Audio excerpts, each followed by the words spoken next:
Welcome back, everybody, to Kill Time. I'm Kain. This is Travis and TJ. And just before we get into this episode, I just want to say thank you to all of our continued supporters and our continued friends, family, and fans that we have out there. We have now surpassed over 1,300 listens across all our episodes, with our latest episode actually being our best so far and amassing the most listens and views in terms of all our episodes, which we think we raised the bar pretty high with that, with first guest Troy there. That being said, I do want to knock this out of the way early in the podcast. If you or anyone you know owns a business or a company / product, we would love to help spread the word. So feel free to reach out to me, Travis, or TJ, all on our socials. On Facebook, I'm Kain Wilder, and Twitter is Wilder42K. If you guys want to go ahead and plug your socials now. Facebook, I'm TJ Van Buren, and then on Instagram, TJVB0423. Facebook for me, Travis Frazier, and for Instagram, it's actually also Travis Frazier because I just changed it. There you go. He finally knows his handle.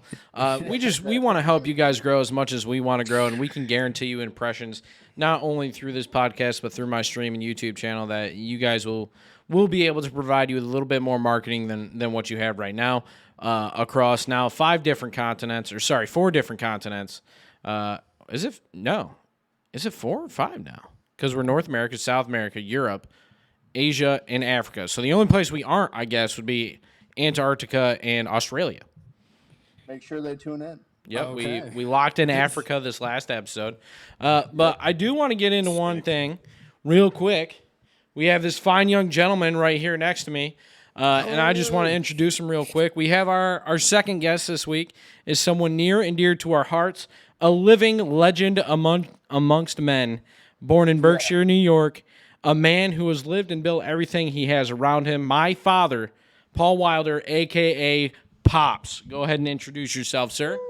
Hi there. I'm Pops. I'm Paul Wilder. Grew up in Berkshire and come down to Tennessee for a couple days, and I guess I got roped into this. He's a little nervous. I'm kind of forcing him to do this. See, I made it aware that he was going to be doing this a while ago, but I kind of didn't really spell anything out for him. I just kind of ran with it, and here we are. Nice. I'm trying to get this untangled here a little bit, so that way we got a little bit more reach. But it's not going according to plan. There we go. Look at that. Now we got some room. Now we can reach the mic over there a little bit better, Pops. But, yeah, guys, we had a really good episode last time.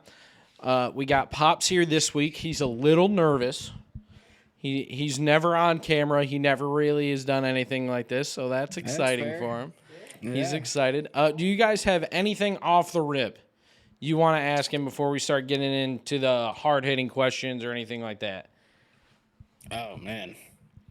I don't have anything to ask him, but I do want to say, for anyone who doesn't know this man, he is a living legend. I don't care how much he downplays it. He knows it. We know it.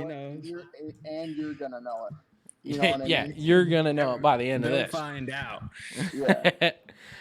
Yeah. So I guess really the first question is, after you introduce yourself, you grew up, born, 1967. So you grew up during the late 60s, early 70s. What was that like in terms of growing up during those decades, in terms of what's different today in the way, say, you were raised and us three might have been raised, in the world you walked around in, school, like all that? Like, I know it's kind of a big question, but that's really the underlier. You're our first generational guest. You can generational. I can hold the mic. All right, there we go. Got the mic. What's the difference? Well, we had cartoons. You guys grew up with this Power Ranger stuff, and I mean, we had things like, I want to say, Scooby Doo, and there was the Bugs Bunny Roadrunner Hour was on Saturday mornings. The school buses didn't have the big seats like you guys had when you were in school. And trust me, the bus driver could whoop your ass if he wanted to, or she wanted to. When you got home, your old man took care of it again because you were meant to get on that bus and behave yourself. I don't know. We didn't have none of this. You went outside and played. I mean, we played we played sports. When summer come, it was baseball or softball. When fall come, we played football in the old fields around the house, in the woods. Nice. A lot of guys hunted. I didn't ever get into hunting. We had dirt bikes, snowmobiles. It's like today I asked Kain about what's it like having Christmas with no snow. We only ever had one Christmas with no snow in Berkshire, and me and my brother rode our dirt bikes all day. I mean, There you go. we got in trouble for not being home for Christmas dinner because the family all come because we were late, but it was like, I don't know, 65, 66 degrees outside. We just rode all day, just romped through the woods and the fields. I don't know. TV was different. You guys got a lot more things going on. We had to play outside. That's what there was outside. You didn't have this. We didn't have games. I mean, our first game was Atari, I believe, or it was ColecoVision, because it was there. I mean, my brother was way into it more than I was. But yeah, that's the world was a different place back then. I don't think we had all these cycles running around that we got today.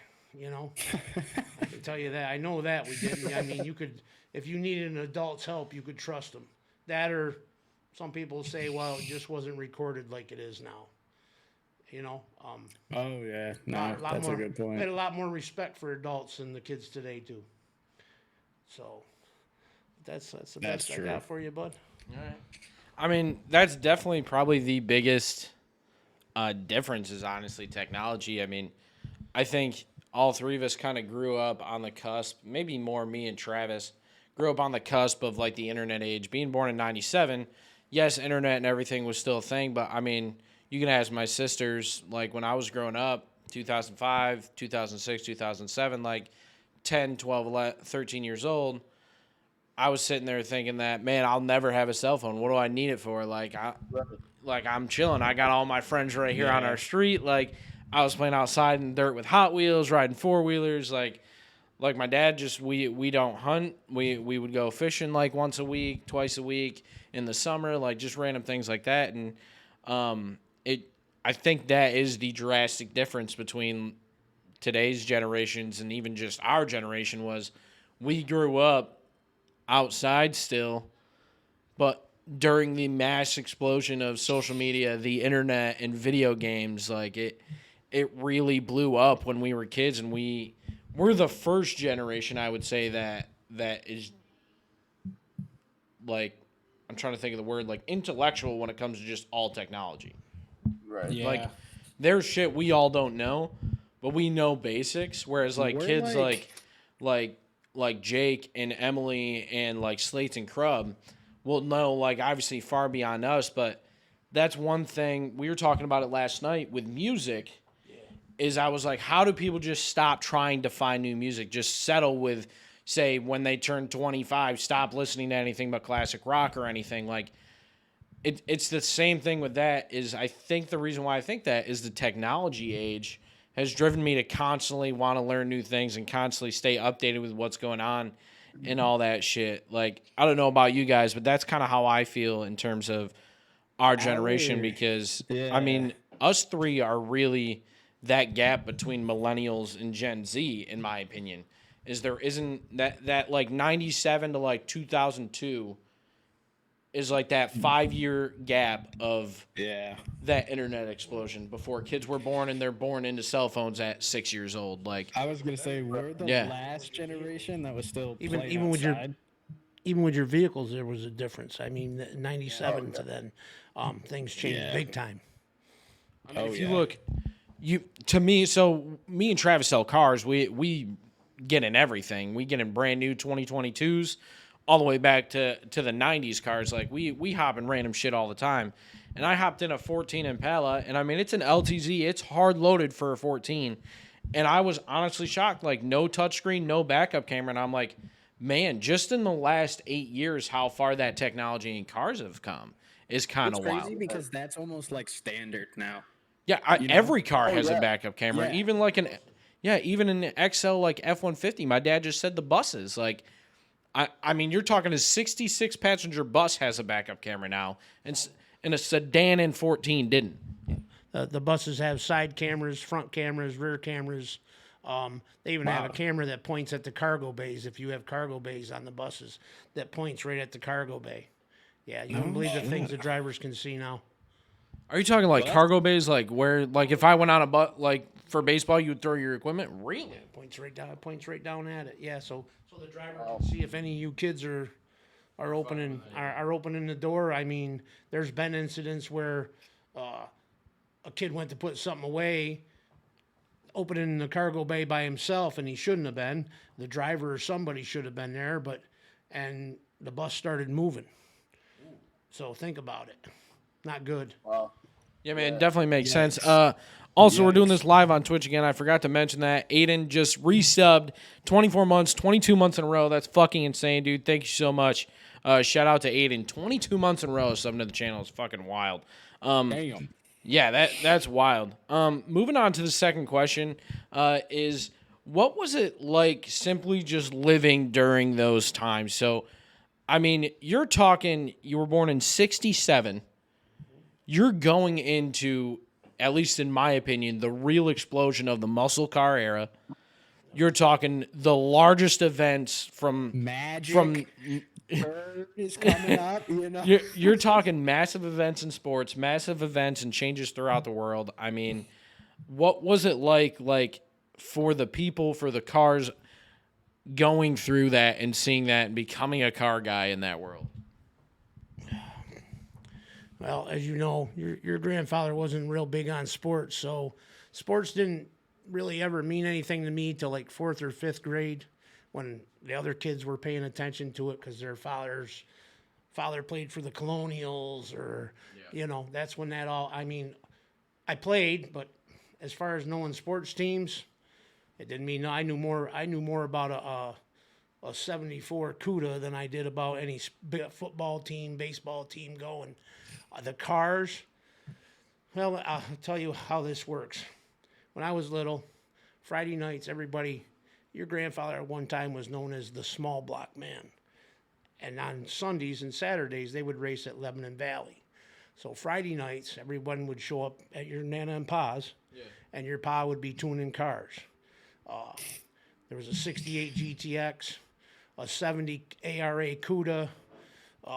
One of Pa's cousins had a 68 Z28 with the 302. They were all nasty cars, and they would all show up at Pa's. We'd run down to what now is going to be Glove City Pizza, which used to be Leonzo's. And my mom would go down and get like 12 24 cut pizzas because the yard was just full of people getting their cars towed. And my father would go through each car, and then they'd back them out in front. And I know you know where my mom and dad's is, Travis. They'd back them out in front, and my father would light them things up like you wouldn't believe. And I mean, they would just eat rubber. So it wasn't really 67.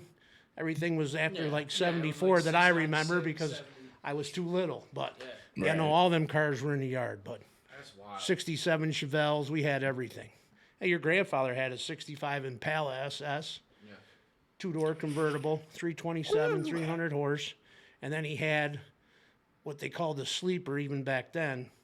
It was a 66 four-door, like a pea puke green with the same color interior, bench seat, 4-speed Muncie with a 396 in it.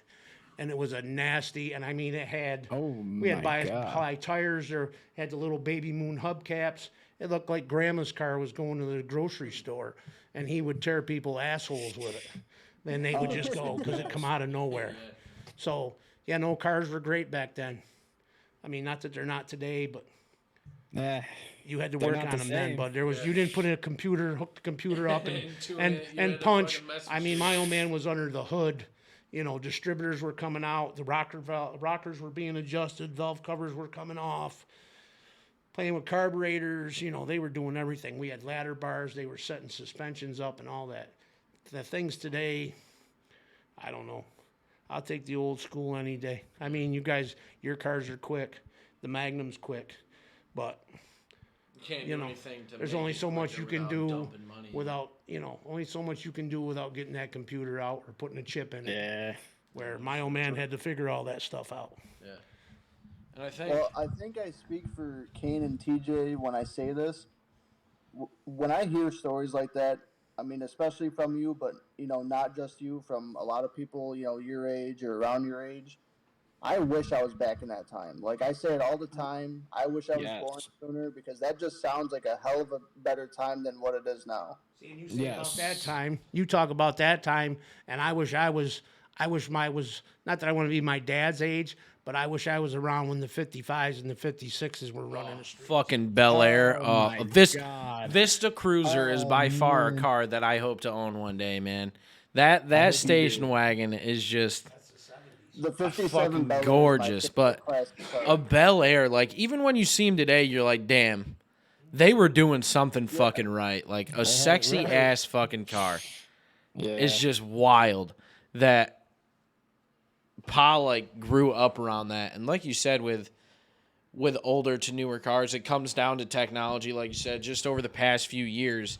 But nothing beats a carburetor fucking 350 fucking 402 fucking.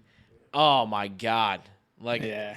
Fuck. they're going away with them, and I mean I get it. It's too soon, but you can't. The cars are always going to be there. They'll be around. Like all the cars that have been mass produced over the past 100 years aren't just going to fall off the face of the earth. Like at what point? This is kind of an off track question based off of what we're talking about. Is at what point do you think like there's just not going to be a gas powered car on the road ever? Like there's no. I don't even think that's never going to happen in my lifetime. Yeah. The answer to your question is when the government says we don't make parts for nothing 10 years old or older. I can't see That's a valid. Yeah. there not being a gasoline powered car out there. Like someone's going to be out there making parts.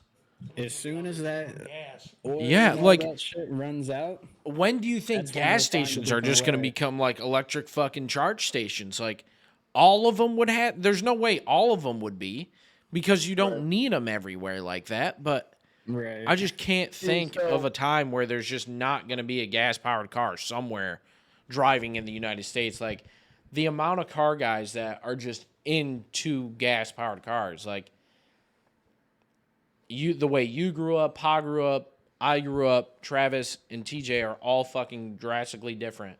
But something we all have in common is like Travis with the Skyline R30, R32, R34. Like we all want that type of car. We all want a gas powered. I want to hear a rotary engine out of a fucking Mazda, even though I'm never gonna fucking own one. Like, you know what I'm saying? Like, how can I tell Lindsay we all just the get time. rid of them? Yeah, I tell Lindsay all the time. Myself personally, I'm never gonna choose an electric vehicle. I want an engine. Yeah, Yes, like sir. I can see myself having one, and I really like the new Dodge that they're coming out with. One, I'll probably Yeah. never be able to fucking afford it, and two, I would still want a fucking combustion engine vehicle, whether want it you to be a hear my fucking fucking car. a Yukon, a fucking Suburban. Like I don't care. It's got to be something that I can just Dude. I can have. If I'm putting 60 grand down on like a car like that, you better be able to hear it around the corner. You know Yeah. what I mean? Like I don't want to be sitting next to you and you don't even know I'm there. Yeah. So no, I will never, as long as I possibly can, I will be driving gasoline powered cars. Well, so I told Kane and TJ this separately, and obviously your dad doesn't know. I'm going to get an Infiniti this week. It's a V6 twin turbo. So with us being younger, like the twin turbos are awesome. Yeah. Yeah, like a V6 nowadays can compete with a V8. With Right. yeah. But Oh, yeah. so my point is, that's not going to stop me from ever wanting, like you said, like the Skyline. That's my end goal. Like if I get that, That's a dream. I don't care about anything else. Yeah. Like I agree. Like I can't imagine just going pure electric. no. I don't see it happening, and I almost went to school for fucking biodiesel. Like, was like, yeah, it's in my lifetime. Eventually, we're probably gonna need something, That's But the at other thing. at this point, I'm 24, going to be 25 in 2 months. They're saying by 2035, no brand new gasoline or diesel combustion engine cars will be able to be sold brand new. Is fucking astonishing to me because in 10 years, we're still not going to be ready for it. Well, aren't they? So they stopped the Dodge, right? They stopped making. Yeah, the like Challenger. 2023 is the last production year.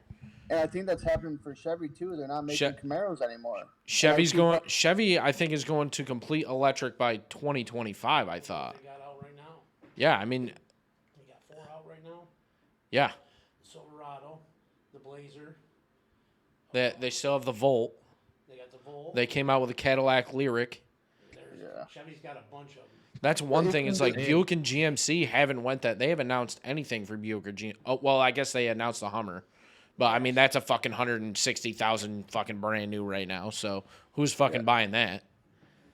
No, Yeah, not fucking me. I can tell you, not me. Not this guy. But that kind of leads into the next question is, again, Pa, you, me, Travis, and TJ have all grown up differently. But growing up around cars has basically been your entire life in terms of knowing, living, breathing vehicles, owning stock cars, building some of the baddest trucks in New York State ever. What's some of the favorite vehicles you've ever owned? And I'm pretty excited about this. I think I know 2 of them, but what are like your top 5 vehicles you've ever owned and been like, yeah, that was a fucking bad bitch? About what was the top 5? Top 5 you've ever owned. Let's say owned or driven. I want to tell you Owned what. or driven. What you forget is Dad's first vehicle was a mail Jeep, Yeah. a '74 mail Jeep, left-hand side drive, not right-hand side drive. Which is weird. I traded. No, it was the vehicle that carried the mail from Gloversville to Albany every day. Okay. So It had a 232 straight 6 with a torque flight transmission with a 9-inch Ford rear end in it. Jesus. And if Oh you my know God. anything about Jeep, when we pulled the valve covers off, and you guys don't know, but we pulled the valve covers off, and the head looked like it come off a Cadillac. They were twin rockers for each cylinder, all hooked together. It wasn't badass. It wasn't fast. It was a mail Jeep. It was baby shit tan when I got it. I painted it 69 tangerine orange, and we called it the orange crate. And you don't know, your mom learned to drive on it. Jimmy Green took his road test on it. Wow. Holy shit. I didn't know that. The stories that Jeep could tell alone. Scotty Seeley can tell you some stories about, and he was a little guy, like 4 or 5. Wasn't a badass vehicle. The next vehicle was my 68 CJ. That I bought out of the other end of Gloversville by the high school from Bernie. A little bit closer. I bought that. So they can hear you talk. I bought that from Bernie Smith. It was a 68 CJ, didn't have no engine in it. We flat towed it home. Mickey Feldman had a Buick V6 special out of his mother's car. It had real low mileage on it. We put a Offenhauser high-rise intake with 650 double pumper, dual point distributors, headers. It run only on what we called back then aviation fuel, and I had to buy it at Roats in Vales Mills, across where where the brewery is now, boys, on the corner in Vales Mills. Across from there was a garage called Roats, and he's the only one that had it. I used to have to drive there, and back then, aviation fuel was $2 a gallon, which I think is like eight. It's probably like $14 a gallon now. That Jeep was bad. My wife will tell you how bad that. I got clocked out by the old Votech, racing old 350 Rocket. I got clocked at 104 miles an hour, and we're talking a 68 CJ5, 1215 groundhogs, no power steering. I had one of them little, not chain steering wheels, but one of the real tiny ones. That was bad. And then the next, there's only going to be them 3. Was my '84 Chevy. I mean, my '78 Chevy was bad, but my '84 Chevy. Your sister was little. I got rid of that when we got the house because I couldn't pick you 3 kids up It had bucket seats in it, so I couldn't haul through all 3 kids.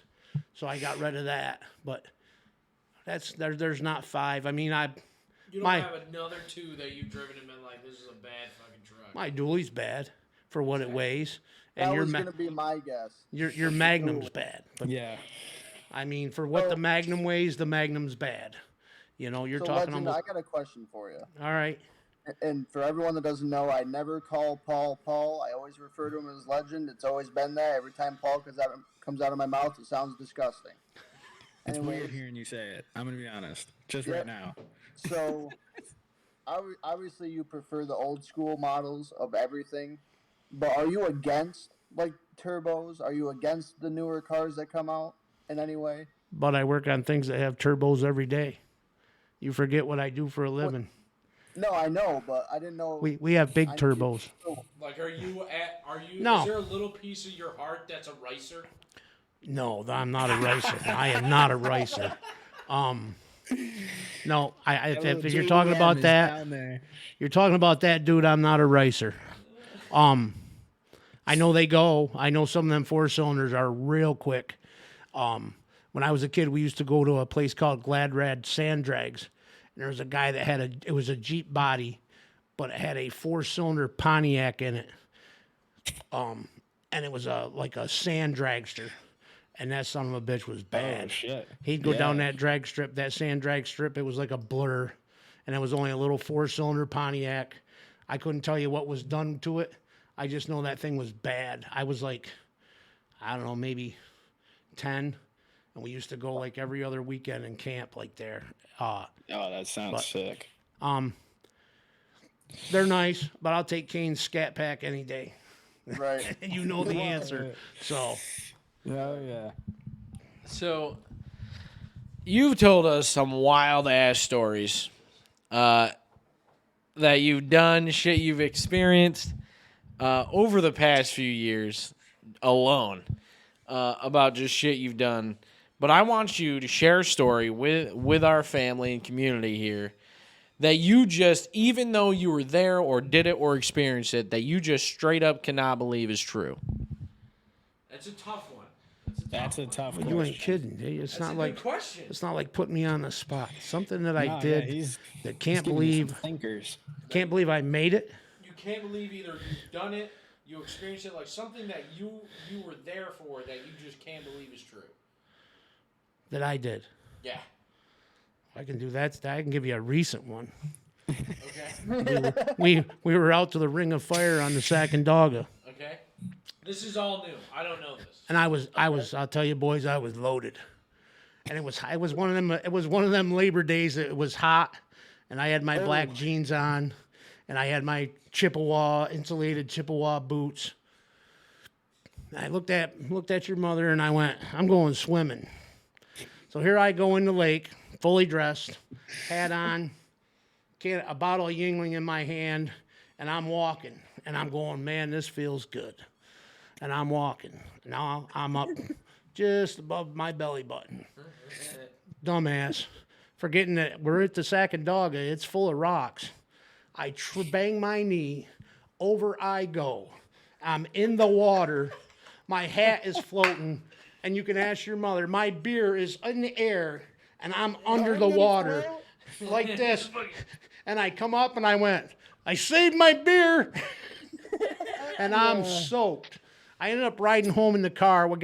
Stood by the fireplace the rest of the night. I was no longer warm, let me tell you. Drank my beer. I don't know if Hillary come to get us, but somebody come to get us. I got up to the car. I rode home in my underwear because I was still that wet.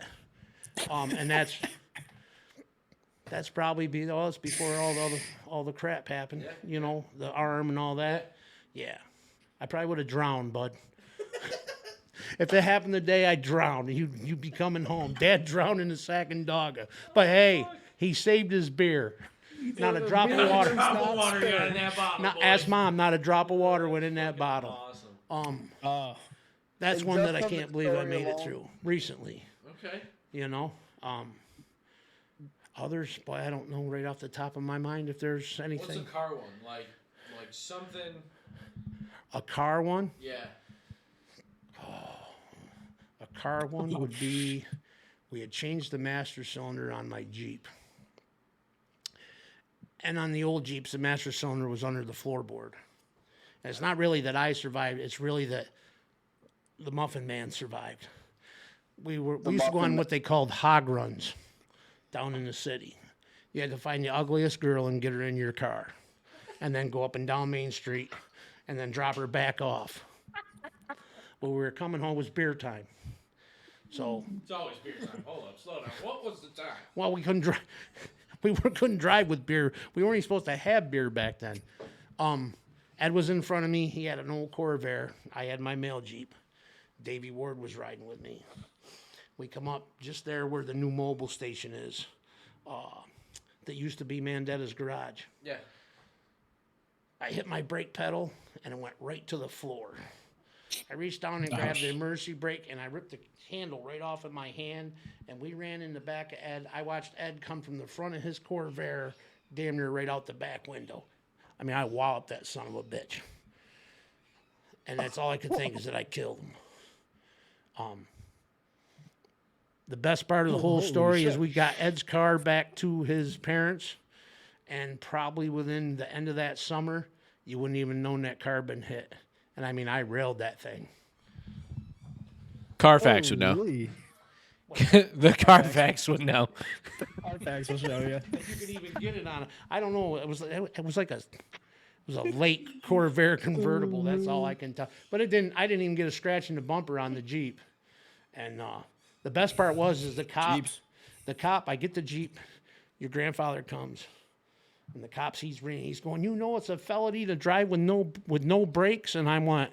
Bud, I had brakes. What do you mean? Wasn't my plan. We can charge you for a felony. You've been driving around with no brakes. I said, I didn't have no brakes till I just went to stop for that stop light right there. I just thought I'd give it a shot. Like I thought figured I'd I'd see if I could still stop it.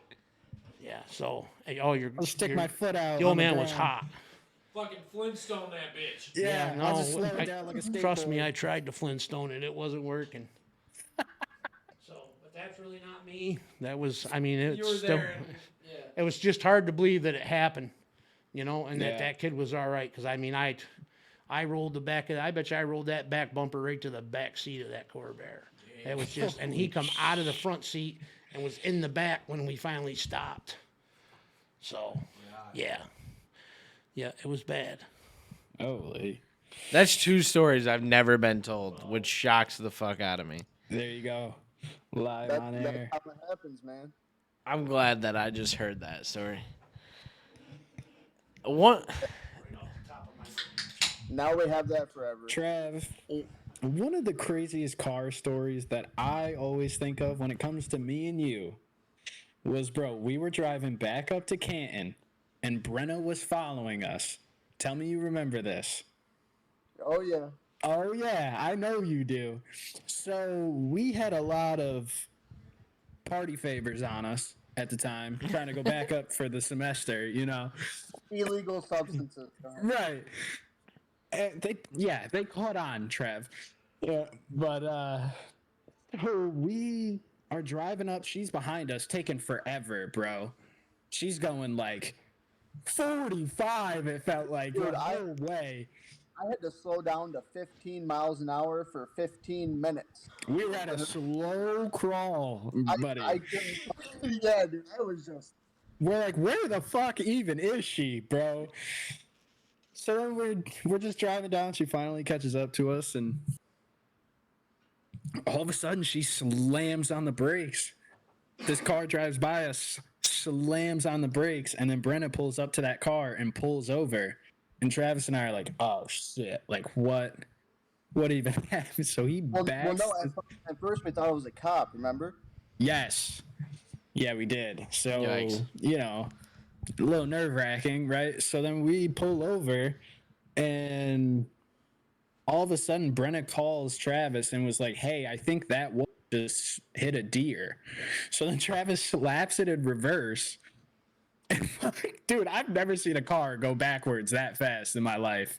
I didn't know the Saab could manage that. It went faster backwards than that thing could forward. You know what I mean? Oh yeah. So he pulls right up to Brenna's car, And he pulls up right behind this woman who hit the car, and the deer is right in front of Travis's Saab. Still struggling, still kind of alive. He gets out of the car and runs over to this woman's Jeep, and I don't know what happened from there, but Dude, I saw that engine. I saw the back of it. I mean, the entire thing looked like a shark bit it, dude. It was all just right in front of your face. I couldn't believe she was alive.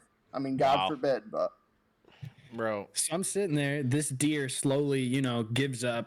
meanders off. No. It was laying. It was fucked up, buddy. No, it was fucked up, buddy. It was not going nowhere.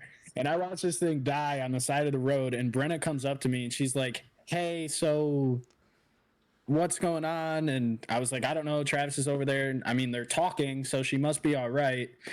And then she goes, I remember Travis said, "Yo, she's calling the cops," or something like that. Brenna asked me. So this is what happened. I was talking to the lady, and I was making sure she's okay, and she starts calling the cops. And like we said before we started this story, we had some business on us. A lot of stuff. I said, "I'm really glad you're okay. I have to go." We Got to go. And I It's time dipped- for me to get out. Peeled out of here, bro. Took the fuck off, and not even like 3 minutes. You see 2 cop cars whip by us with their lights on, going over back down to where we just were at. Damn. And obviously, I was like, "Do you need anything? Are you okay? If so, I need to get the fuck out of here. Bro. We need to go." The fuck. But that was one of the craziest car stories, probably. I've 2 kind of crazy car stories. One's like kind of just a dumb little short one. Me and Travis were driving up to Canton. We were pacing each other behind each other, good ways. Like we were cooking like pretty We quick. were, bro. And I mean, I wasn't paying attention. I was probably going 80, like in a 55. Like I was going pretty good in the Magnum, and all of a sudden I look in the rear view mirror, and there's 2 state troopers, lights on, fucking cooking behind me. I'm like, I'm fucked. Fucked. Shit. I am fucking cooked.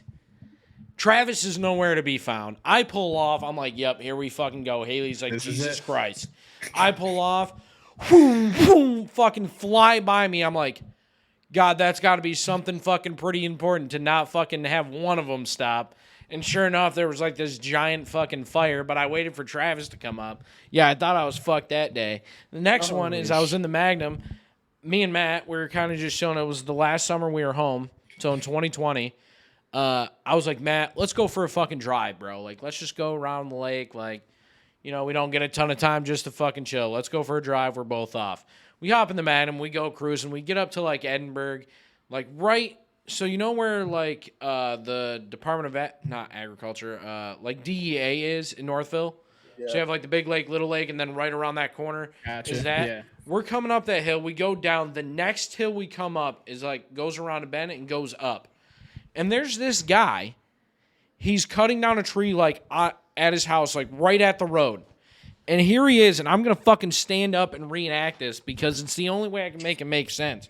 Is like, he fucking, yeah, hold that for a second. He's like, he's gnawing at this fucking tree, and all of a sudden, like, I'm on the side of the road, like, the road is right behind me. And he's fucking start cutting it. And it's probably like that big. It's probably like, it's a decent sized tree. Nothing you can catch, which leads me to this story. As he starts cutting it, and it starts coming right at him, and he looks up, and I'm fucking coming up the hill at this fucking tree that's about to fall on the road. Motherfucker tries to grab the tree, and it's coming, and fucking, he backs out of the way, like, chucks himself out of the way. And when he chucks himself out of the fucking way, simultaneously, the tree is falling in the road. It's a good thing nothing was coming in the oncoming lane because I fucking jerked the wheel, go around, a fucking limb bounces up, hits like the little fender, like not anything like crazy damage. I pull over, I pull up. He was like, hey, man, are you okay? And I was like, are you fucking okay? You just tried to catch a tree. He's a fucking, he had to be 60. I'm like, you just tried to catch a tree. And he was like, yeah, man, I didn't think it was going to fall that way. I was like, why are you cutting your own tree, sir? It doesn't seem like you have the experience to do so. Right. And mind you, Matt's with me, and he's like, man, like, what were you doing? And you know Matt's pretty, like, calm, collected guy. He doesn't, like, fucking get mad around other people. And he's like, what the fuck, man? What were you trying to do? That could have fucking killed us. Like, it would have landed on my fucking hood across the engine bay if I didn't fucking swerve. And so that's the other fucking stupid ass car story I have is the time me and Matt almost lost our lives to this guy trying to catch a tree. I have a quick story for you guys. Me and Lindsay were heading back up here to Plattsburgh from my house, and we went up towards Speculator Way. So you get on Route 8 or Route 9, I think it is right there, and down a ways, it's probably about 30 miles. You start to get those sharp corners, and there's this one that goes over a bridge with all these rocks. So about a mile before then, I'm ripping like 90, in Lindsay's Toyota Camry. I'm going, dude. Like it was straight down there. And this guy in this cruise passes me, dude, going like he had to be going 120. I mean, it was fast. Like and I was flew going, by, yeah. I was gonna say passing you going 90. Yeah, so like Jesus. myself, I speed up a little bit, and then Lindsay's like, "Hey, a turn is coming up. Don't go so fast." I was like, "I know." Like, I I'm got not gonna be brakes. stupid. Yeah.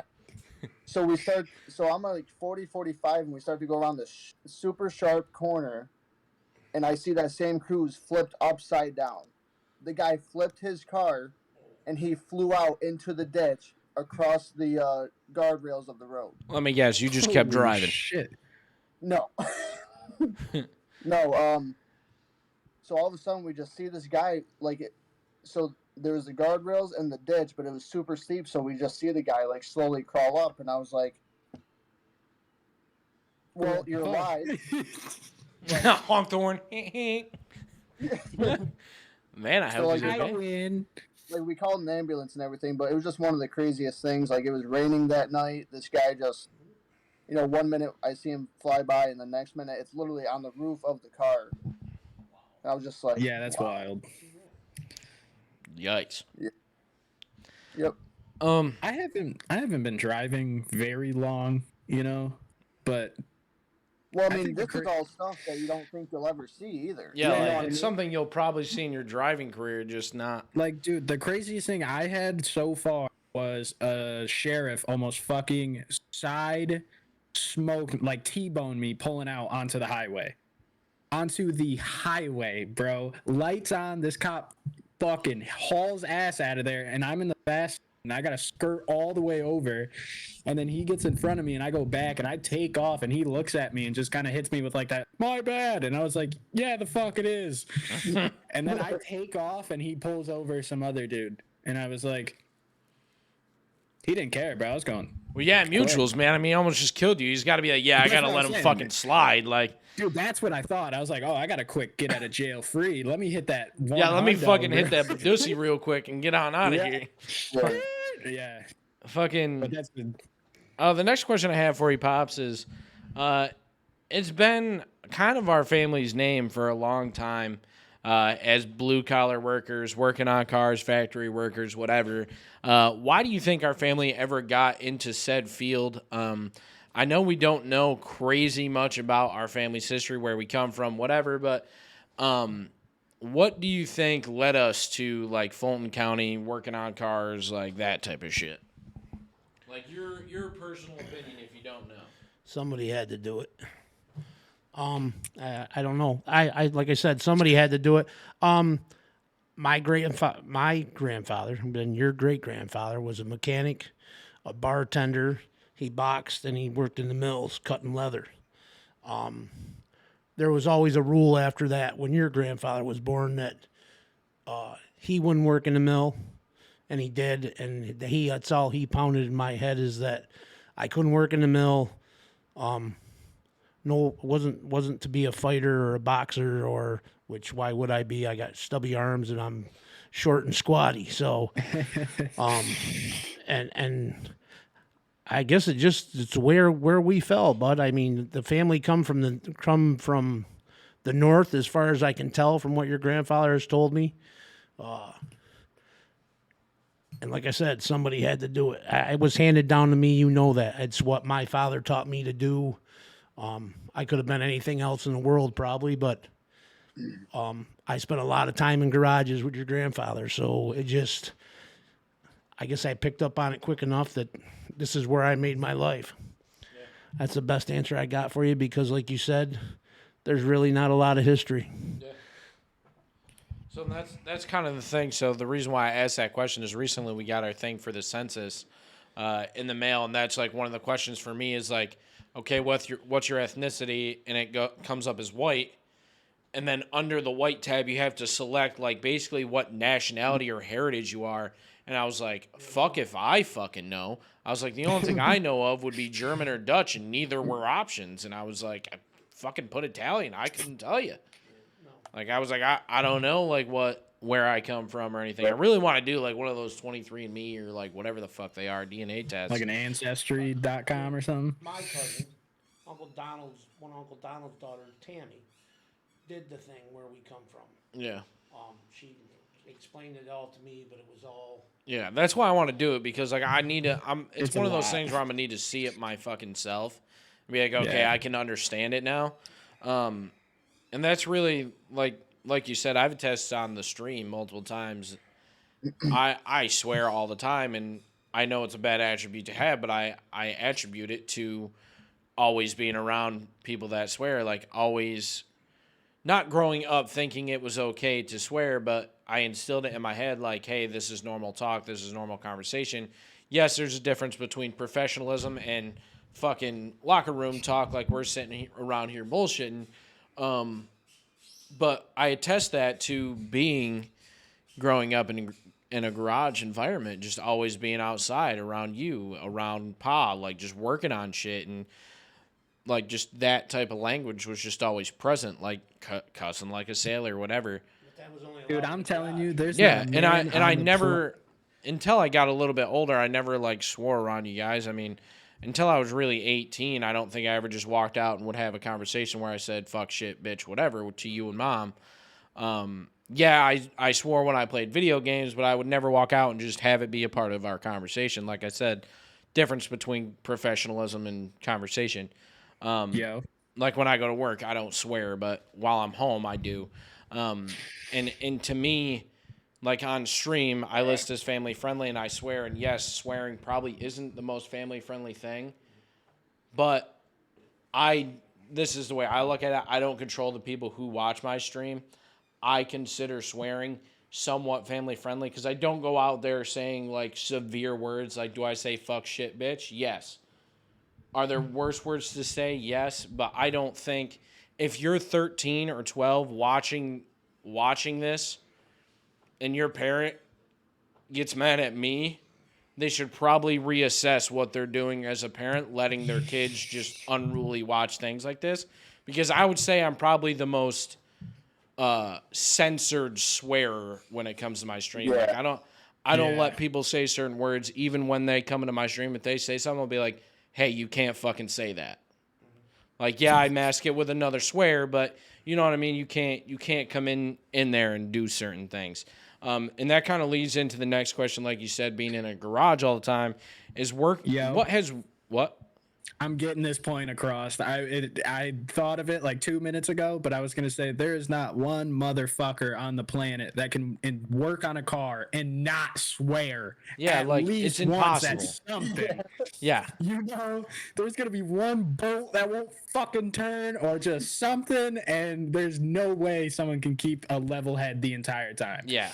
Without chucking a 10 millimeter across the garage. Or losing your 15th of the month. Like, so again, that also leads into this question is what has working on cars and buses and diesel trucks done for you? Like, where has it taken you with your experience? And more importantly, what has it done to your body over the last 30, 45 years of your life? Where has it taken me? Well, I raised 3 good kids. We got a good home. That's me. I got a good wife. I don't have new things. but I pretty much can have anything I want. It might not be brand new. I don't have a $30,000 hot rod or an $80,000 hot rod, I would but say you have a $30,000 hot rod. well, Yeah. all right. I don't have an 80. I don't have an $80,000 or $100,000 hot rod, but I've had the pleasure to work on them. And say I worked on that once. Or I built that. Yeah, or I helped build that. You're right. What has it done to my body? What hasn't it done to my body? I have an autoimmune disease that you know of that they can't prove where it come from. And the immune disease I got is like a $3,000 word. All I can tell you is that my red blood cells eat my muscles. So a lot of times I'm on steroids until I go back into remission. It's almost like having lupus or some type of cancer. My mom's got a similar. I fight it every day. I go to work every day, and Kain can tell you that there's not very many days, unless it's vacation or some doctor's appointment, because I see a lot of specialists, that I'm not at work other than vacation. I've been at the job I'm at now for almost 27 years. I was at the job before that for 10. And then before that, I worked for 3 months on garbage trucks and said, man, this isn't for me. Before that was with my father. So, and that experience doesn't count no place with nobody. As far as, like I said, my body's tore up right now. Kain will tell you my right arm from probably my shoulder to my wrist is black and blue completely around. I saw that. Went to the emergency room. They told me nothing was broken, and I told them no shit. But something's wrong. In 2017, same arm. 2017, I was upstairs at the shop moving tires and taking brand numbers off of tires, and I stood one straight up, 10R22.5, big truck wheel and tire. Big ass. Yeah. Wrote the number down, caught it falling out of the corner of my eye. Why I grabbed for it was sitting on a pile of 4. So it was probably about 4 foot off the ground. It was halfway over. I reached with this right arm, grabbed it by the center of the rim, stood it up and put it back where it was and fell completely to my knees. I tore my tendon cuff, my rotor cuff, one side of the bicep off the top of my shoulder that they never could find when they did the surgery. Oh, So I think what's happened is this part of my bicep where it's hooked has ruptured and possibly come off. damn. We couldn't get into anybody till the 14th, which is next Friday, because I will not let anybody in, none of them butchers in Fulton County are touching me. I went to Saratoga the last time, and the only reason that happened is the doctor I went to come in. She put her hand on my shoulder and said, Mr. Wilder, can you raise your arm? I said, well, only so far. As I stood there like this, I put my arm out. I don't know. I might have went maybe to here, not even. And she goes, all right, put it down. You got a torn rotor cuff. And I went, you're pretty goddamn good for telling me what I got when they just took all these x-rays and nobody seems to know what's wrong with me. I looked at my wife and I said, we're out of here. You're taking me to Saratoga. And we went to Saratoga the next day. I was out of work for 5 days, argued with them, and went back to work. That was February 21st of 2017. The following Monday, I went back to work, and I worked till May 17th because June 6th, they operated on my shoulder. And I was still going to work with my arm across my belly in a sling. My boys took good care of me, the guys that worked for me. I had regular babysitters. So I would get yelled at if I was doing anything like I do now. But yeah, no, and that's, and I told you that long before this happened. You were in high school and you said, Dad, I don't want to go to Votech no more. And I said, you're going to Votech because you're going to learn something that you can always fall back on. And I've always told you that you weren't going to be a mechanic, and not to be, because it needed to end someplace, and it ends with me. There's no reason. My dad's all tore up, and he's 78 years old. But he's tore up. Yeah, for what my father's been through, I should have known better. But heavy equipment is no place for anybody to be working. but somebody got to do it. So we carry on. Yeah. I just know I go to work every day because I don't want no excuses. So let me ask you this. This is kind of, I just actually just thought of this. It's not really like a deep question. It's more of a, certain jobs like have time limits of like tenure you can put in. Like being in the Army after like 20 years, you get full retirement, like fucking whatever the year is. Do you think in that type of field there should be some type of, hey, after this many years, like you gotta move to a different role of, say, like manager of like the booking? Like I don't know what a fucking title would be, but you being head mechanic for fucking however many years, or held the title at least for that many years, and now just kind of stepping into the office role after an injury, do you think maybe there should be a time limit? Like, not that I know how they would implement it, but do you think that that should kind of be a thing, or is it just like, hey, if you can keep going, keep fucking going? I'll give you my perspective. If I could keep going and I could be out on the floor every day doing what I always did and not being, I mean, you have to remember, I was only there 2 weeks and was the head mechanic. Yeah. But I was the only mechanic until Lee come, and then so on and so forth. I'd be out doing what I was doing. They wouldn't have. You knew I run the office back then. I ordered the parts back then. I did the scheduling back then. But I also worked on the floor for 6 hours every day. And then whatever the rest of the time was, is I did my rest of my job. Today, the boys I tell them they let me tinker, and they'll tell you that they let me do more than I'm supposed to. But that come from the higher ups after I got hurt. They didn't want me doing nothing anymore. And I said, I can't come in here and not do nothing. You know the things I do at home that I'm not supposed to do. So no, I don't think there should be a limit. If you're able, regardless of your age, to get out on that floor, and I'm not saying you should be dropping 300-pound flywheels and all that big shit by yourself. Take one of the young guys and let them come help you, or teach them, show them. Take the fucking help. That's it. Take the help and you can get it, but don't put old workhorses to the field. You don't stop an old hunting dog from hunting, and you don't make mechanics lay down when they can still do what they've always done. It's good when the boys come ask me questions and I get pissed at them, and it's like I feel they should know, and then I remember, well, they haven't been around this long.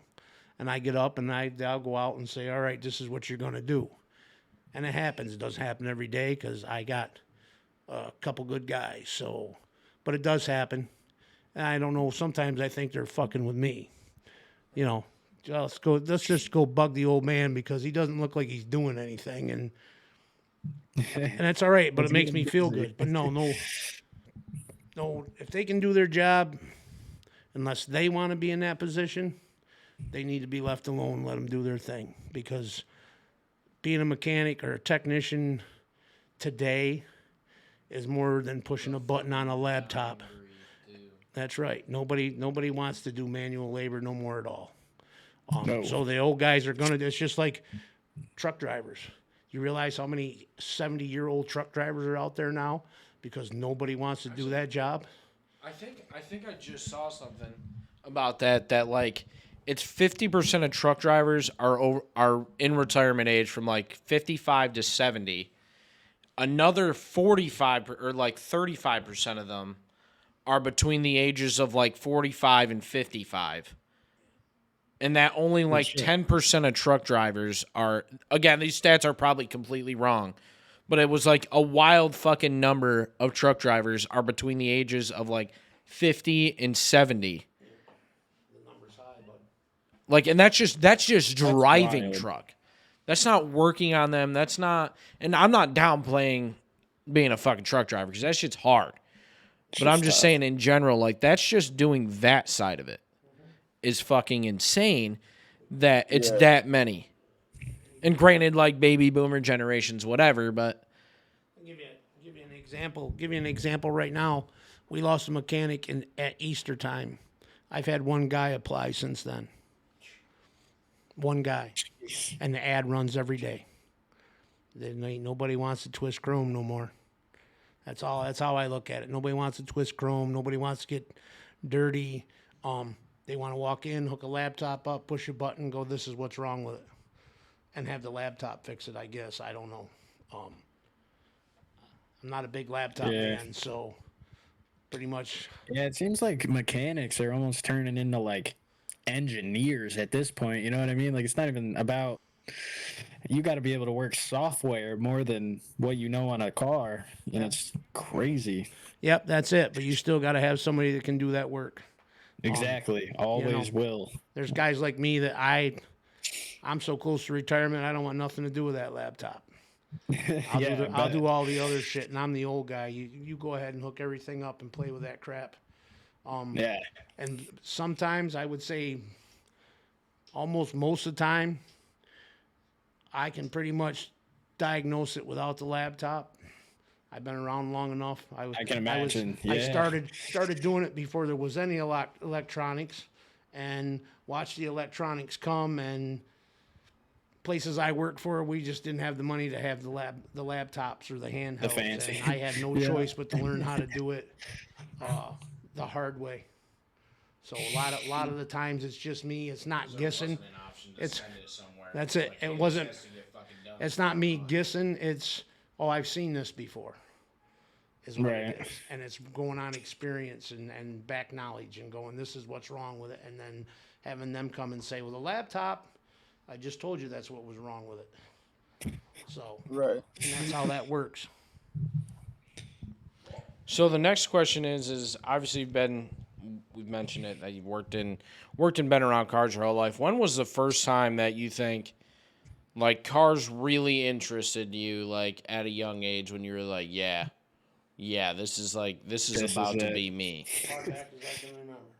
As far back as you can remember. I mean, I know it's like an easy question, but like, just thinking, like, do you think there was a distinct moment where you were like, fuck yeah, that was dope, like, that was awesome? What was the breaking point? But I mean, I couldn't.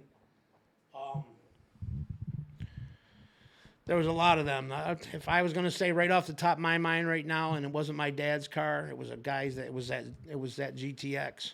The old man, I was in the front seat. My little brother was in the back seat. Dad pulled out in front of the house, and from Dan and Pa's driveway to Progress Road, anybody that knows that distance, we cracked the top of where the log cabin is, Mr. Fonda's cabin. We cracked the top of that hill at 145 miles an hour. And that sumbitch was shitting and getting. We were moving. That was like... Dude, that's moving. Next time, there was a city engineer had a Porsche. A 911, 914 was the ugly one. That's all I know. The back window was right square. Well, your grandfather used to work on that. The engine was right behind that window. I want to say it's a 911. I think, yeah. We went up Progress Road in that thing on a road test. We went around Progress Corner at like 160 some miles an hour, and that little shitting car was just eating. And your grandfather was giggling the whole time. He was having a ball. He was banging gears. That car moved, and that was like another time. It was like, man, this is what I want to do. And then the four-wheel drives come. I used to go with Pa's cousin, Tiny, through the woods out back in dead of winter. And then we started going to Glad Rad sand drags, and that's when all the truck shit hit. I mean, big trucks, big trailer trucks, tractor trailers, they were always, I mean, I learned to drive standard on a pink International cab over. And then a GMC Astro. So, I mean, big trucks have always been part of my life. I do got a question, though. This could be for everyone. What is the absolute top mile per hour you've hit? 170. Damn. I wasn't driving. I was like 6 years old. My father was driving. That's still... Like what? What? I can imagine moving that quick. Travi? Kain? Yeah, I know you The got that the sexy fastest big I've thing ever hit driving like it. driving on open road, like 4-lane highway, was down here in Haley Scat Pack. I hit 161, like fucking cooking in the left lane, like just weaving through fucking traffic. Cooked. 161 is as fast as I've been driving. All right, Well, I'll say it on the air. I'll tell you for a fact it was in the Saab and she was shaking like a motherfucker. But I got her up to 124, buddy. First time I ever hit 100 was in my mom's old Equinox that she leased at 15. I hit 125 in the Equinox. Maxed Yeah, all out. She I'm wasn't saying, going dude- any further, buddy. That was it. Dude, all I'm saying is 124 and a Saab that 100. It had 180,000 miles at the time. I was enjoying it. She wasn't, but I was. Yeah, Highest I've hit, and I won't say in what vehicle, but I think we all can guess. It was 132 on the highway. what, your mom's Infinity? What? No, Couldn't have been. yeah, Couldn't have yeah. been. No chance. No chance. No chance. No. No, We've it was. been I don't know what you're talking about. I keep it under the speed limit, Mom. Always. Yeah, Like dude, 3 actually, miles an hour under the speed limit. Always. 3 miles an hour under. Exactly 3. Set the cruise. Yep. Dude, just rolling off of it quick, just to double back quick in the Saab. Dude, I was really scared for my life actually, but I was like, I was fuck a few yeah, times. I only live once. I'm doing it. At least I'm dying fast. Dude, I maxed It's it not out. speeding that kills you. It says sudden stop. You know what I mean? Stop. Dude, I had my foot 2 deep lower, buddy. The next kind of question I have for you is, one thing we've talked about on this podcast over and over is our family. We talk about our families in every episode. Family to me like means the utmost. I always know like, hey, no matter what, you got to turn the other cheek. I mean, yeah, shit pisses us off. We go through drama every day with our family, like as every other family does. What does family as a whole mean to you in terms of like you've given me your morals and ethics, and Mom has given me hers of treating people with respect. Where do you think that came from in terms of family? Who did I learn it from? Yeah. Like where does that come From my parents and my grandparents. You have nothing in this world that should ever mean more than your family. Whether you're getting along or you argue every time you see them, as long as they walk away knowing that you got their back, as long as they're right. That's all. Yeah. That's what matters to me. And you know that. If you're right, I got your back, boy.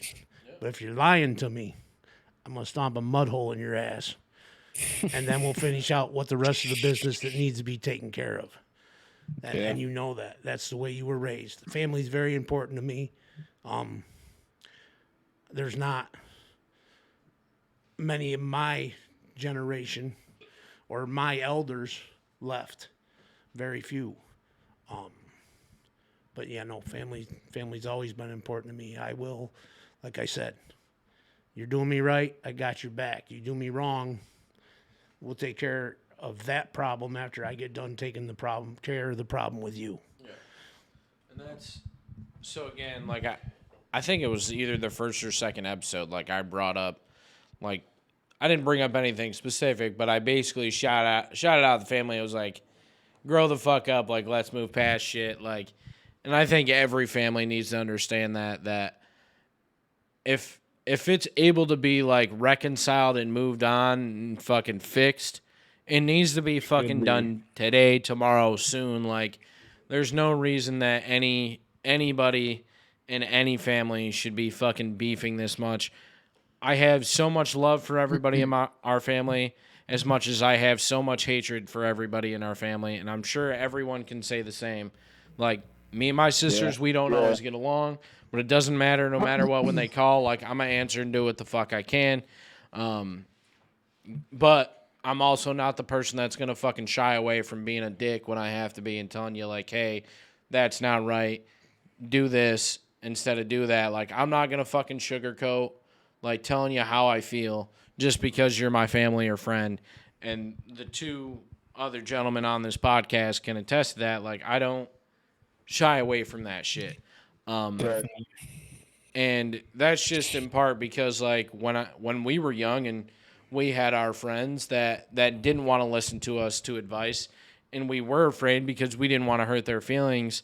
And now we look at situations that they're in, and we're like, wow, we probably could have fucking helped this situation or made this better. And not just that, but seeing, See, I do that. I think that way too, but then I'm also like, they didn't want it.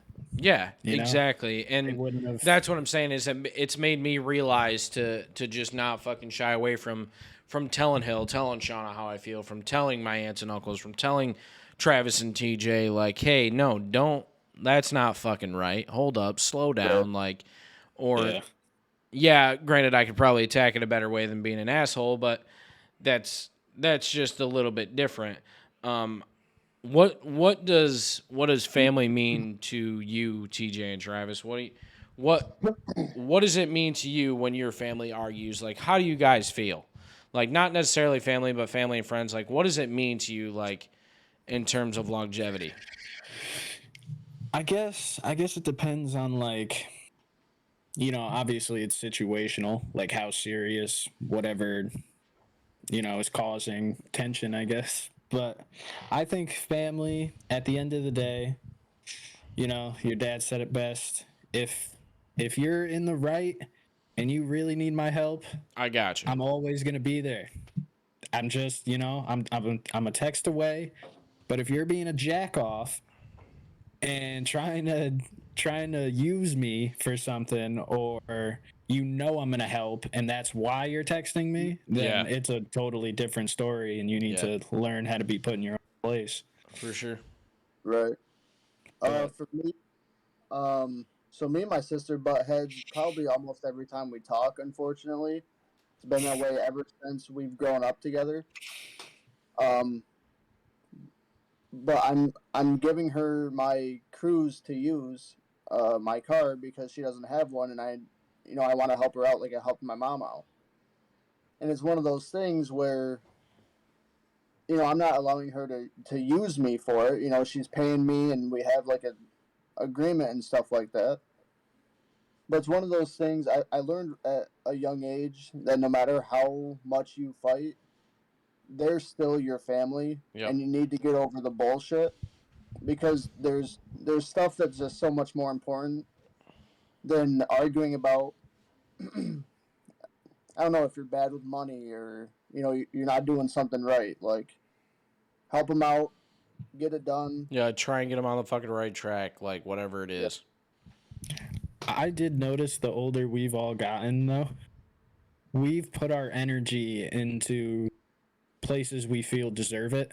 Yeah. Like maybe a couple years ago when we were younger, we're trying to help out everyone. Yeah.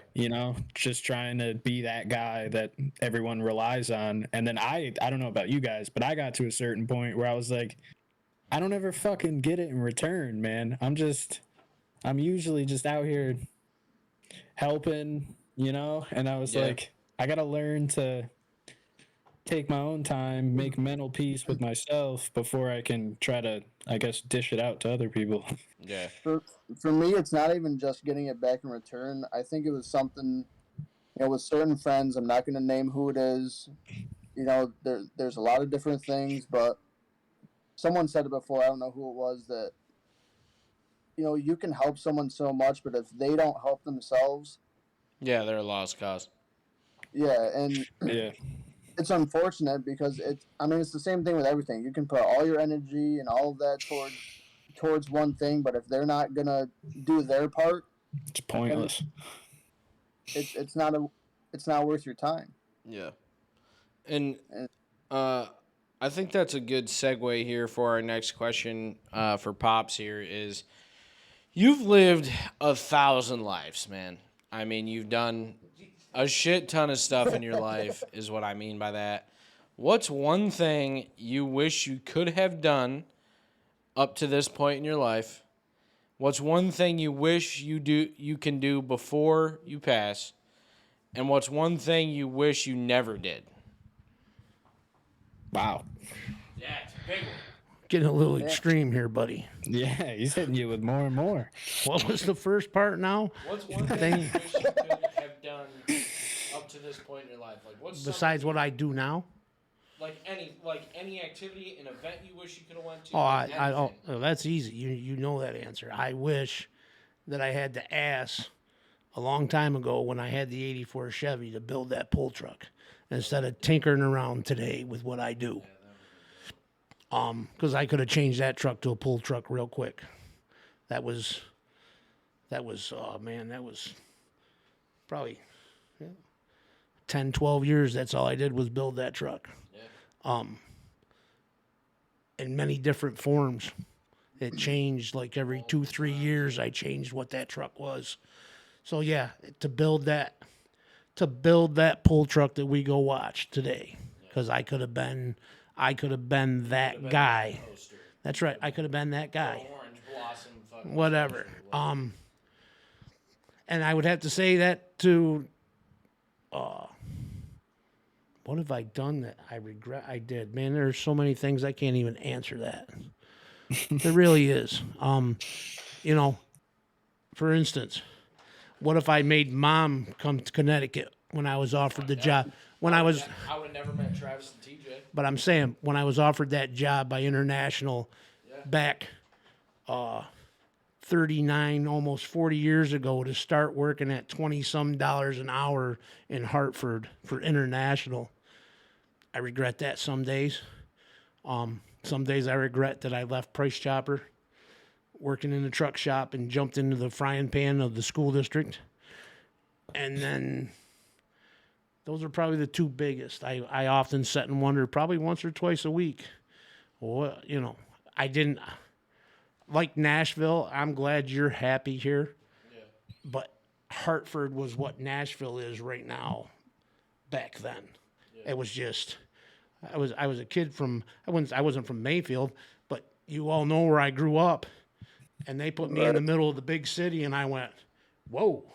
There's 4-lane highways. There's the guy at the store that I'm buying my cigarettes from don't even speak English. I have to go behind the counter and get them myself, and then pay him. The first night, a kid got stabbed in the hallway moving a TV by one of the people that lived there. I mean, we were right in Gang Central is where they put us kids, diesel mechanics. I mean, there was only 4 white guys in the whole building. And I'm not being racist. I'm just telling you, we were the only 4 legit, and we were all from New York. You should have seen our 3 asses up at SUNY Canton.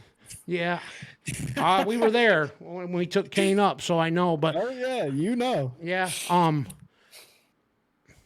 Those things I like I said, I can't really tell you I regret them, but I think about them once or twice a week. Where I would be if I had took that big job instead of coming home, going to work on refuge trucks for 3 months, taking a test at Price Chopper, staying there almost 10 years, getting called by my first bus driver who was in charge of the transportation department, called me up and said, "Hey, you interested in a job? My mechanic's retired." I took a big pay cut to come home, and your sister was little, going to start school. I knew I wasn't ever going to see her. So I took the school district job so that I could see my daughter every day, not just Saturday afternoon, Sunday night, and then Daddy's gone all week. We lived that life because my wife worked second shift when we first, and my wife worked days, I worked second when Hill was born, so I had Hill every day. I would take her, I'd either be working at my father's or I'd be working in the junkyard. And here's this little girl running around the junkyard taking valve stem caps off of used car tires and filling her pockets, constantly looking out for her. And then I would drop her off at Aunt Brenda's, and Julie would pick her up an hour later. And then the next day was the same following thing, and it was like, listen, and then it was like, she's going to school. I got to Right. get out of here. I'm never going to see this kid. So I think about them. I shouldn't say it's a regret, but I do think about the money. And the truck pulling and the whatever the other part of your question was would probably be One thing you hope to do before it's go all with over. truck pulling. And you know that I pulled this summer a little bit. I don't know where the desire to even come from. It comes from to do it. It's just I don't know the drop of that hook, and when that box bangs the top of that sled, the world is coming on. But you best know what you're doing because you're either gonna make it or you're gonna tear shit to pieces. That's how girlfriend's I feel brother- about it. But that's it. It would both be the truck pulling and then, like I said, not taking the big job. And I think, and we talked about this last night, going through like prefacing all these questions to you. That way you're ready. Was like, I took that jump of never being here, never actually seeing the apartment, not knowing what the job was going to be like. Me and Haley both made that fucking dive from New York to Nashville with no family. Like, when you say like you think about that, all I can think of is like, man, we wouldn't be here right now. I wouldn't know Travis. I wouldn't know TJ. Like, fuck, who knows if I'd even have been born because, God-given miracle was blessed upon y'all with the situation. Like, who knows what it would have been if you and Mom had up and left to Connecticut, which is, it makes you sit back and think a little bit, You say so, dude. You asked the question. I know. Well, that's why I want to know what you're going to answer. My answer.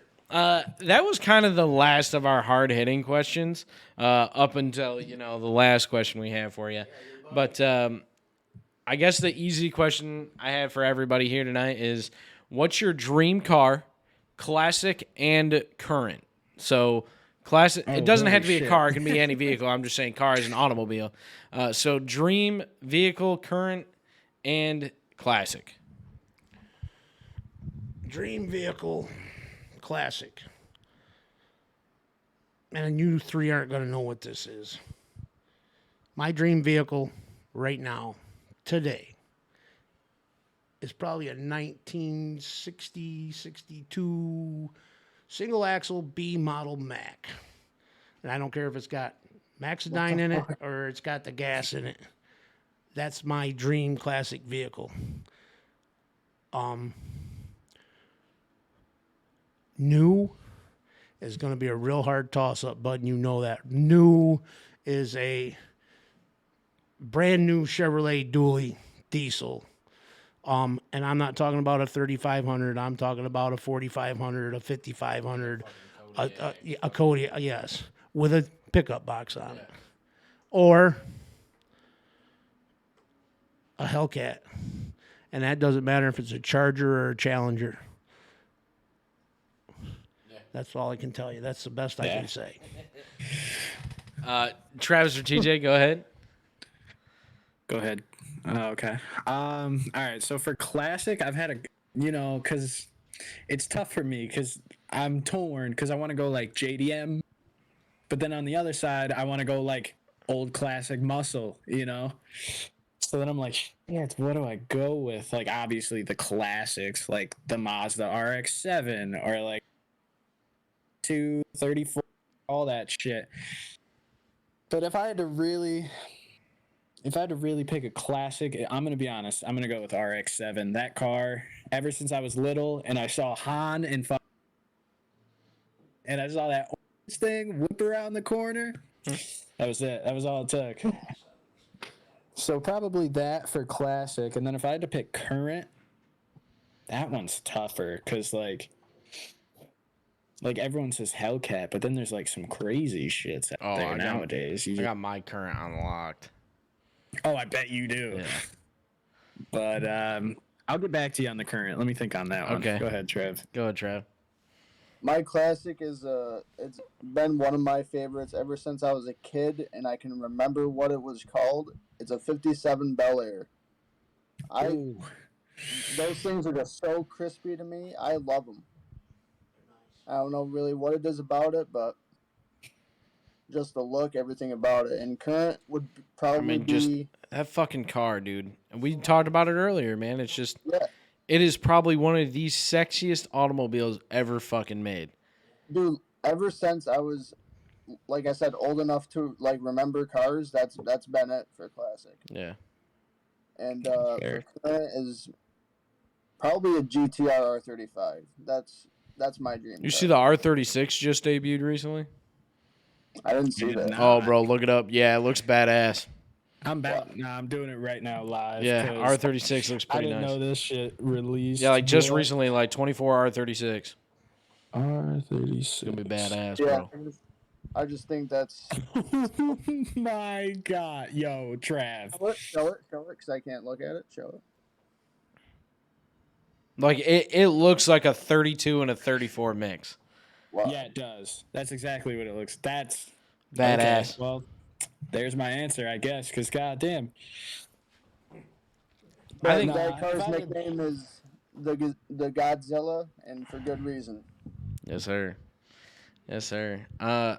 For me, classic's really tough. I mean, not growing up in that age, but just growing up around all the cars all the time, going to car shows like for weekends and growing up around that shit. 100% come to mind. The first car I think I ever fell in love with was a 72 Camaro SS. I had a little white Hot Wheels that I had for fucking ever was a 72 Camaro. And it's beat to shit. And I'm almost positive I still have it either here or in New York still. It's beat to shit, hood opened and shit. It was sick. It might not even been a Hot Wheels. It could have been a Matchbox. Yeah, either way, it was fucking sick. That was like one of the first cars I ever fell in love with was a 72 Camaro. Second would be just an 85 C10, like my pickup at my grandparents'. That's second. Third would be a Vista Cruiser. Potentially fourth. It's not necessarily a classic car, but damn, what's it called? Roadmaster. A Roadmaster. Wow. I guess they would be considered classic, but you could put a fucking vet motor in them, dude. Yeah, like Dude, you could. Another old car that I used to. Have you ever seen the Rocky movies? No, Really? This is me being down. I've never watched a whole Rocky movie ever. That's yo. I'm gonna be honest. Hurts my soul. I Just a little apologize. bit. But he drives a Pontiac Firebird in that, bro, and it is the cleanest Firebird I think I've seen. That specific one. Look at that.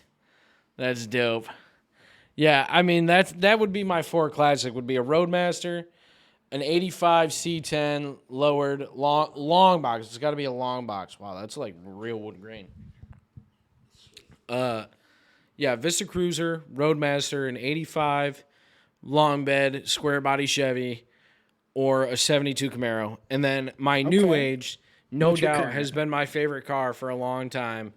And Haley can even tell you this like to a T, is a I brand got- new Bentley Continental GT Speed with the W12 dark midnight blue or baby blue with the black wheels with the oak interior Oh, he's got it. with the white leather. You know he customized it on the website, bro. Yeah.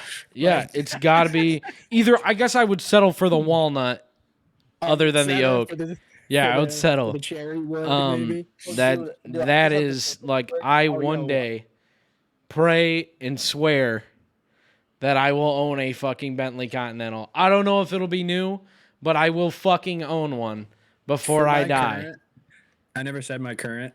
An Acura NSX, bro. That That could be used as classic too. you think? I Yeah, think because they still Honda got it. NSX was made in like the 80s or 90s, I think. Yeah. Early or late 90s. Which now, I Well, mean, alright. fuck, that's damn near antique, depending on the year. Right. I thought they were still making them.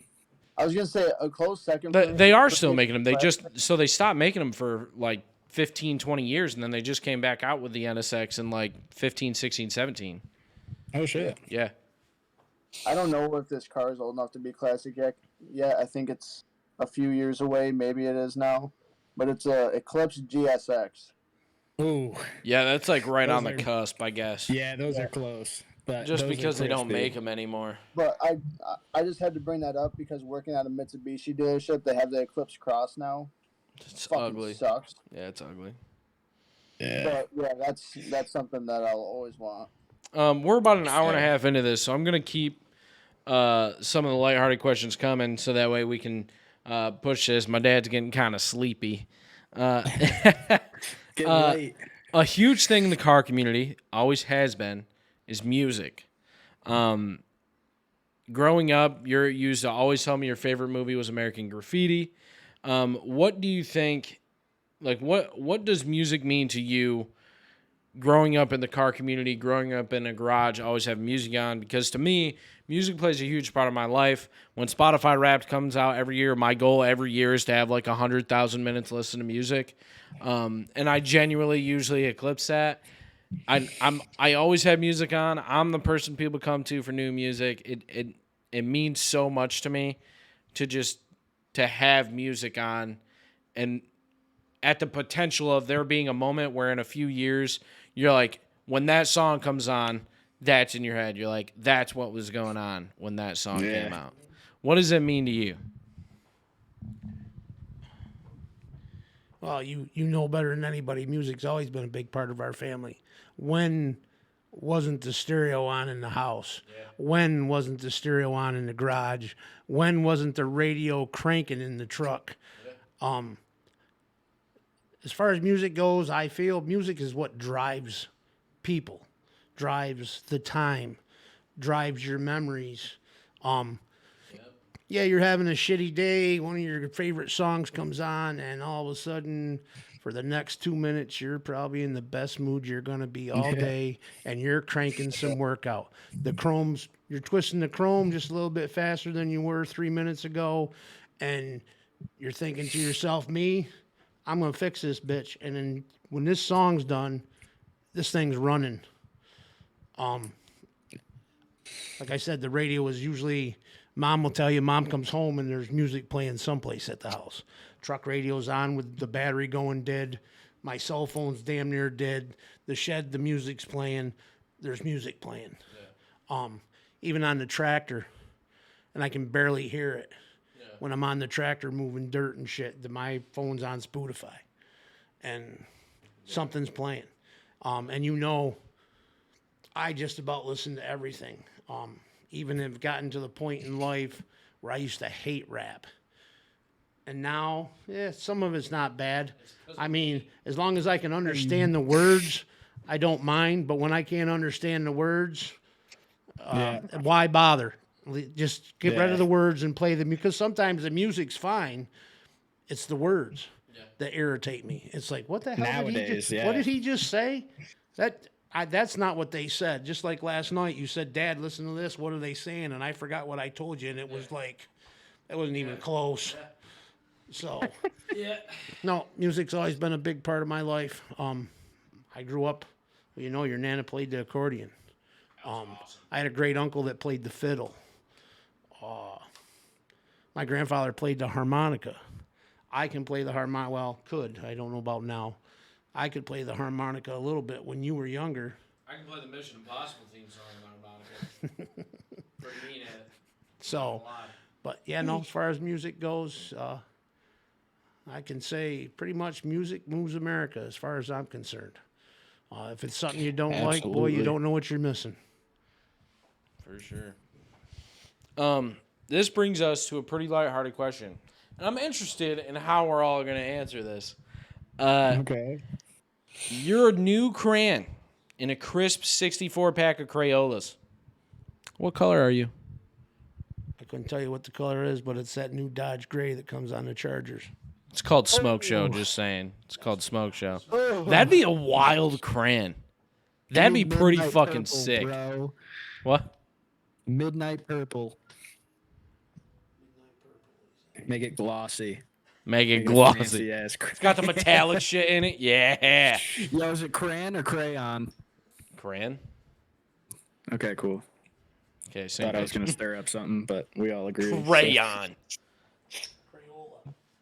It's Crayola, but crayon. What mystical mother effing color would you like to be? Yeah, Travis. Red orange. You know that vibrant Like a burnt orange. Like a Like a a- grapefruit? No, it's like Like a sunburst, maybe. something like that. You Like guys a don't burnt know, orange, like a flame. Like a like a Yep. I would go with periwinkle. I don't know what that is. Why would It's you like a say that? mixture something between like blue and pink. blue and pink. Yeah. It's Yeah, no, that's fire, crispy. dude. A fire Yeah. color. I mean, That's a fire color, but underrated as fuck. That's a It's fire basically color, just but a don't really say it like light- it's something I know. I mean, He said periwinkle like it's yellow, you know? it's a fire color, dude. It's underrated as shit. Like, it's versatile.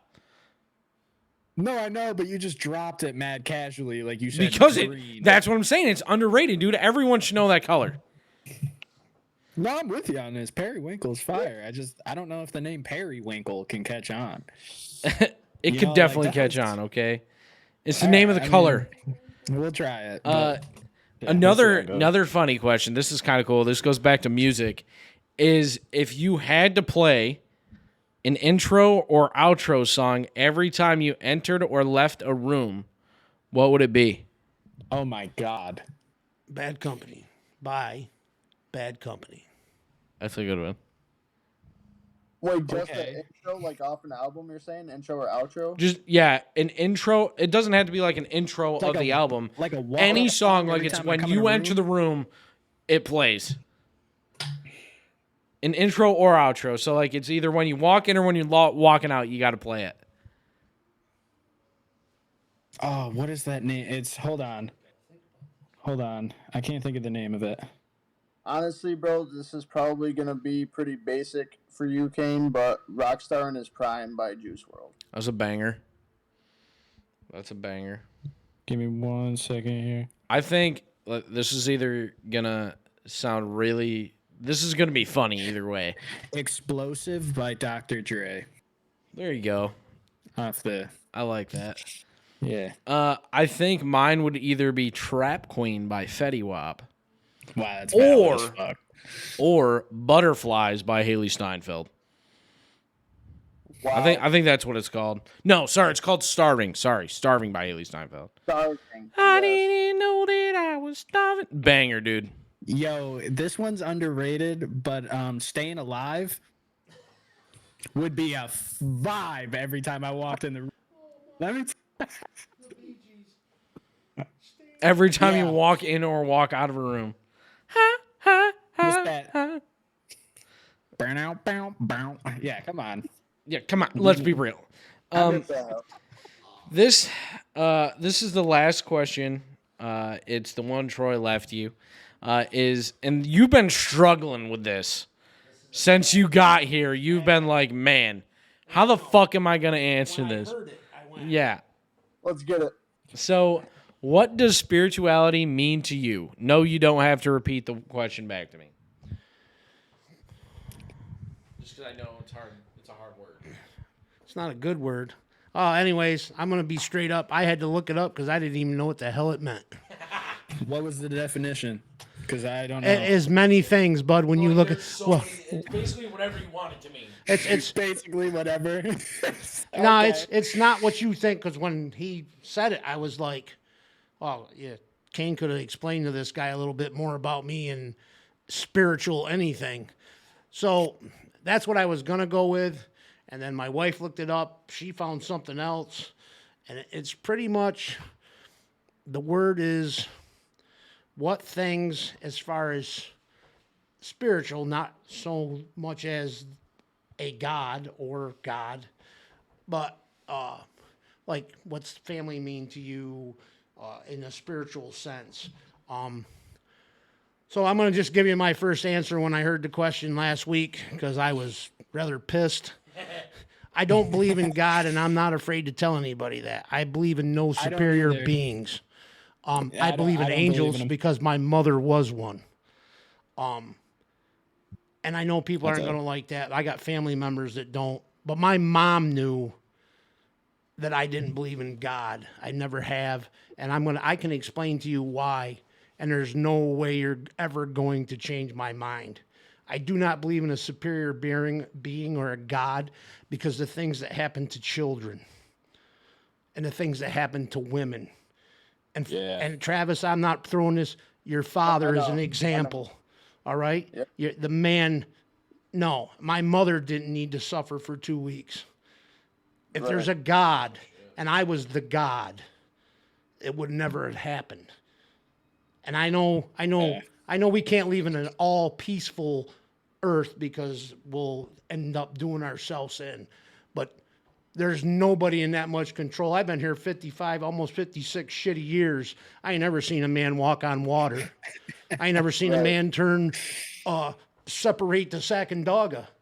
So when they can prove all this shit to me, and I know this is going to piss a lot of people off, Walt Disney wrote the Holy Bible.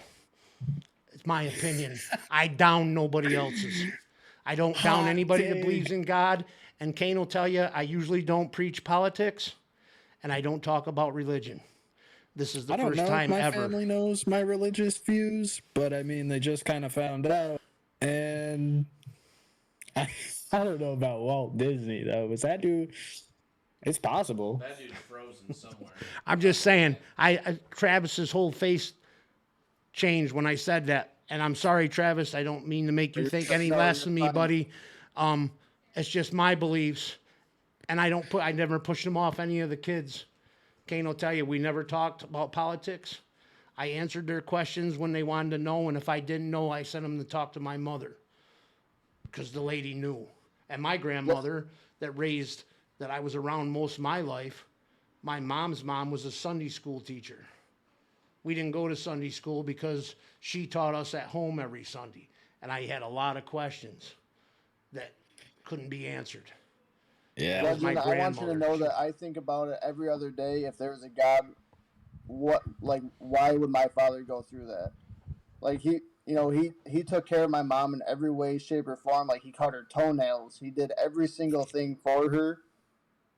And no one deserves that. So why did they do that to him? Yep. That's my point, bud. So, and that like you said, he didn't drive anything onto me, and my parents were very open about, hey, you form your own opinions, like let it ride, whatever. I'm not gonna bash you for your shit. And they do that with everybody, not just their kids. But I grew up. I didn't go to. I couldn't tell you if I've ever even been to church, other than I know I was fucking baptized. Like I've never attended Sunday school. Like I've never went to a service, other than maybe for a funeral or a wedding. And that being part of it. And I wouldn't say I don't believe in God. I believe in science 100%. Like I know the form of evolution. There's shit that backs it, but there's also gaps in the timeline, like all that shit. You know what I mean? Like I believe in angels and spirits on this planet. It's tough, dude. Cause like, yeah, like I get it. You want to believe like there's something greater or something happens when you pass away. Because, like, I don't believe, like, there's some almighty person who rules everyone. But I do believe in, like, karma and, like, shit happens for a reason.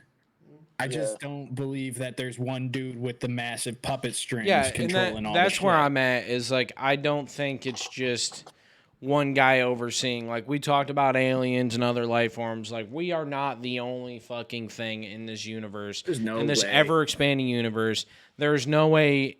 If there is a God or if there are gods, why are we the only thing, and why haven't we had contact, and why does certain shit happen the way it does, and explain the fucking breaks in physics that we know and all this other shit is what spirituality I think means to me. Of when I think of it, I think spirits. I don't think God. I think of spirituality as in what I truly fucking believe in. Of what I think in my mind is fucking real. Like he said, he thinks Walt Disney wrote the fucking Bible. Fuck, it could be. He's probably fucking frozen somewhere. The whole conspiracy of Walt Disney Company came out with the movie Frozen was so that when you Google search Disney Frozen, is it's not fucking about Walt Disney being frozen somewhere in California. That would actually be fucking genius. Like that's the whole conspiracy theory behind that. So Wow. fuck if I know that could be true. And Right. going back to the Bible, I mean, it's been rewritten, redone over the past thousands of years. Yeah. How do you know one person didn't fuck up? Okay, I yeah, actually we had have a like conversation- old copies of like the old original fucking shits, and like there's 12 original Bibles that were handwritten by some fucking monk in the Alps, I'm sure. Like Yeah. I don't know, man. Like I don't have a problem. who's to say that shit wasn't written and then it was found 50 fucking years later, wasn't an author, and it could have just been Right. a fictional fucking book. Like Yeah. I don't know. Granted, there's probably fucking facts and stats and shit behind all that, but I don't care to look it up because, Like, I don't mind that, like, other people have different beliefs. yeah, you like, know what I mean? vibe on, But, dude, like- but don't come knocking at my door. Don't force it onto me because I will make you fucking look dumb at the end of the conversation. Like, Yeah. You'll just have nothing to say. Yeah. So, I don't know. I just think overall, they need What- something to believe in, and I guess they go and find it. The only thing I believe in 100%, and it's something that no one would ever change my mind on, is everything does happen for a reason. I've said it multiple times. I'll say it until the day I die. Yes. But everything I'm with you happens on for a that. reason, and Yep. no one has an answer why. I do have one more kind of not really deep question, but one more question for you before we get into your question for the next guest and for our positive statement is if you could give one piece of advice to any of our listeners, what would it be, Pops? Stay true to your beliefs. That's a good way to follow up that great. question. Yeah, it is. That was pretty solid. Yeah, so that leaves us with your question for the next guest and for us to answer at the end of next podcast. What is your These are question, looking sir? fun. Sir. What is my question? My question is what, and I'm probably going to have to look at my phone because I want to make sure I say it right. Go ahead. What do you think of the current administration's EV agenda and any other state's EV agenda? Just want to know what the Okay. thoughts are out there. Okay. Well, because our next guest, I'm sure, is probably going to be from our age group, so it's going to be interesting because I think me and you have pretty similar viewpoints on it, in general, and I think we all kind of think similarly. But I'm interested to hear what the next guest is going to say. This brings us to our positive quote, and I actually have a video. It's just a short, like, Dane Cook quote, which I know it's wild that, like, Dane Cook had, like, a legitimate fucking thing. But I just want to play this real quick. Between anxiety and excitement. And it's so fine that you start believing your excitement is anxiety. Do you think that you want to back away from it truly, or do you think that you're so fucking excited because you're going to win, but you can't look at everybody and go, hey, guess what, everybody? I'm about to fucking win! I'm going to fucking win! And I think that's fucking wild because Yeah. I saw that the day after we posted our podcast is there's a fine line between anxiety and excitement. And do you really think you are so overwhelmed that you're anxious or that you're so fucking excited that you're about to win, but you can't tell people that you're about to fucking win? You can't just scream it out. You can't just be like, man, I am fucking pumped because I'm about to fucking rock this shit. Yeah. So that Yeah. leads me to tell our viewers, like, don't let anxiety hold you fucking back. Social anxiety cripple you in what you're doing. Find a way to get out there and do it and prosper and just wish Break. to succeed. Get out of your bubble. Yeah, Just break some comfort zones. I agree. You'll live to be glad you did. No doubt. But that wraps up our podcast, guys. I hope you guys enjoyed this episode. Pops, I do want to thank for having you on. I love you dearly. Absolutely. Thank you for opening up about things that you've probably never told a bunch of people, and you're about to have 300 people listen to and hear your opinions on. Not that that's a lot, but it's a lot for us. And I just want to thank you and say I love you. I appreciate you. Not that you flew down here just for this, but thanks for flying down just for this podcast, Pops. Yeah, no You're problem. seeing Yeah, it. no, me and Mom flew down here just so I could see the boys on the TV screen here and and That's do right. this. Yeah, he came to say hi to us, Kain. Yeah. That's what it was. But no, like you said, I never did this before, and yeah, I was nervous. I'm a little better now. I don't like to force my opinions on anything on anybody. It's my way of life. It's the way I see it. I'm not going to argue about it, and I don't want you telling me I'm wrong. And that's where stay true to yourself, and I always have. I've stayed true to myself all my life with all my beliefs, and I'm leaving this shithole the same way. Yes, sir. And that's why, ladies and gentlemen, that this guy is a fucking. He is the legend. The living legend himself. But again, thanks everybody for listening. Thanks, Pops, for stopping by. I appreciate all of you, and thanks for continuing to listen and show support. But we will catch y'all in the next one. Peace.